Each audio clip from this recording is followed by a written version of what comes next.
Кима ли одговорноста за дипломатскиот скандал кој со денови ја тресе Македонија? Власта и понатаму се оградува од било каква поврзаност од тројцата дипломати инволвирани во случајот со бегството на братот на ерменскиот председател. Премиерот заев дециден Миленковски не требало да се прогласи за виновен додека не се докаже тоа, а детали ќе соопштеле кога ќе го видат предметот кој се води во Ерменија. Освен што ги одбрани неговите колеги министри, премиерот тврди дека првпат сега дознал што се случувало во Ерменија, бидејќи не била земја од соседството. Прво треба никој да не го прогласуваме виновен, додека тоа не се докаже. На што ми има прифатено меѓународна потерница, тоа значи дека една држава веќе издала правен акт, тоа е Ерменија.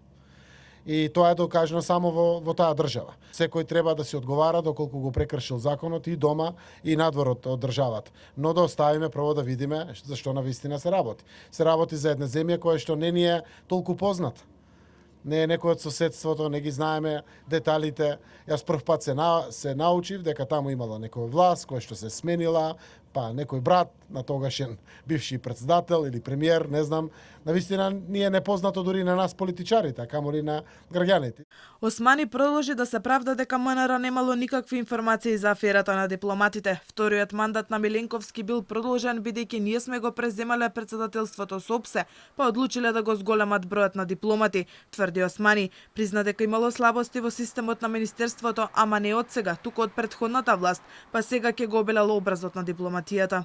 Ние не правиме проверка, ниту законот не обврзува да правиме дополнителни проверки по однос на дипломат. Само проверуваме дали има национален безбедносен сертификат. Ако има, тоа значи дека некој друг гарантира дека тој е безбеден за упатување. Тоа веќе мене ми дава право. После јас проценувам дали ми треба тој овде или ми треба таму. Претходно и Спасовски и Димитров, во чиј мандат се случила ерменската афера, се оградија од одговорност, бидејќи во 2019 кога стигнале првите информации за инволвираноста на македонски дипломати во постапки, Ерменија немало распишано меѓународна потерница.